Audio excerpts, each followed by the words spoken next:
trying to tackle. Well, let's talk about potholes. Something rather different. It's a big problem here. It's an even bigger problem in South Africa. I can see, Anne, you're looking forward to this.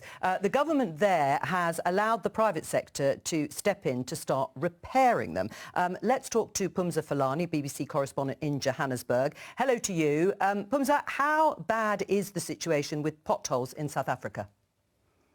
Well, there was an address just a few months ago from the Transport Minister here, Mr. Fahnbulleh, who said that most of the provincial roads in the country have reached their sale-by date. Most of these roads were built to last for about 25 years, and all of them are now have reached a point where they need to be repaired or need to be completely redone. And he says that a big part of this has to do with the fact that the country's road were not built with the number of people that currently live in the country in mind. They weren't built and for the current traffic volumes that we're seeing. Right. So, and that's why the private sector in some cities has come in, because they are seeing that some of these potholes are going unrepaired for months, and in rural communities, even years. Right. So they're bringing in the private sector.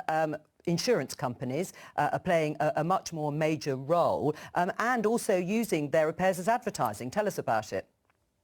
Certainly. So it's become of a twofold thing for insurance companies. There are two companies in Johannesburg, South Africa's economic hub, that are leading this initiative. They've set up an app that makes it possible for the public to report a pothole as they see it, and this will ensure that repair work can happen on it. But they've also seen this, as you say, as an opportunity to advertise. It's not enough for them to fix the potholes, but they also want the public to know who did the repair work, and it, in some ways, get a bigger clientele. So it's also provided a bit of extra coverage for them. But this is something that has been widely accepted by South Africans, because the country's road network at the moment is at around 700,000 kilometers, yes, and most of that is in rural South Africa, places where municipalities are run down and repair work is difficult to come by. So the public have said they appreciate any extra help that can be provided to the state at this stage. Phumza Falani there in Johannesburg. Thank you very much. John, is this a good idea, rolling back the state, certainly in terms of local authorities and what they can do, and allowing insurance companies, for example, to step in and advertise? Well, so there's two competing bits in the Tory soul about this one.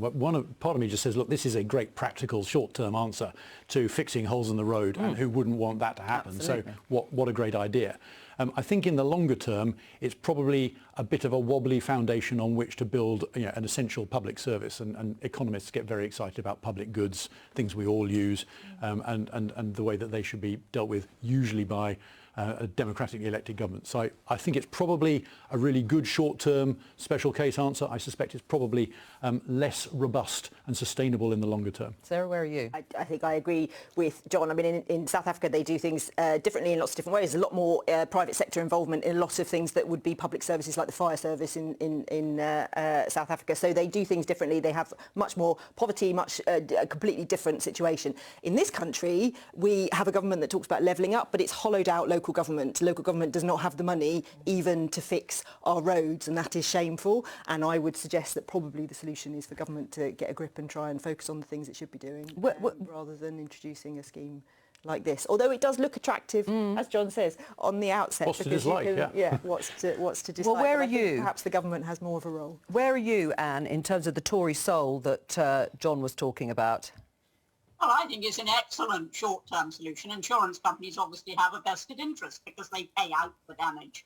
And if you live where I live, which is out in the wilds, potholes come and they can sometimes be there a very long time. If you know they're there, it's fine, you go round them. But unsuspecting tourists tend to go in them.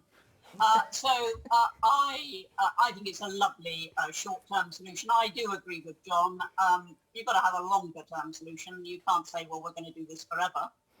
But I think most people would welcome a short-term solution. What they want is for the potholes to be mended, not to worry too much about, what the policy is going to be in 10 years' time. Does it worry you in any way, Miatta, in terms of advertising, in terms of perhaps insurance companies picking certain areas to actually fill the potholes in and leaving others aside if it was taken away from local authorities? Yeah, because in the end there will be a sort of profit motivation behind it, which is the reason why we don't do it. Actually, where there is a lot of consensus is that there are some core essential goods that we all rely on, and actually it makes a lot of sense for us to club together and to pay for that. And what I would say is obviously infrastructure and roads is one. I would argue our railways is another. I would argue our public services are another. There are some core things that if we get right as a society helps us all and helps people to build back from. And what I'd love is for us to have a conversation about what are those things, how do we invest in them in the long term and properly, and all that conversation we're having about tax, you put it in that context. And I feel that's what's missing in our debate at the moment. Is it a big problem in your constituency, John?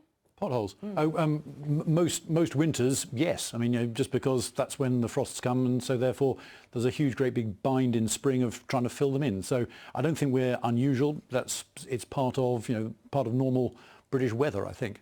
Sarah? Yes, lots of potholes. Right. So it is I get a lot of incoming emails about potholes, and I'm sure John does. Well, you may be interested. Sir Rod Stewart, you may remember, recently assembled a crew to fill in the potholes near his Essex estate because they had become so bad. Should we all do our bit, Anne, and become road repairers in our local areas if it becomes that desperate?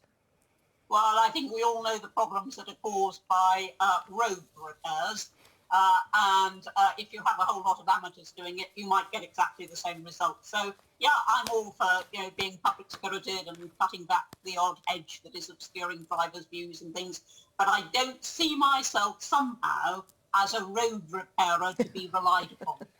All right. Well, just before we go, thank you to all my guests, and the news also from the lobby meeting that Dominic Raab, for that brief time while the Prime Minister was having his operation, did step in to act as Prime Minister. That's all from us today. I will be back tomorrow with more Politics Live at 12:15. Have a very good afternoon. Bye-bye.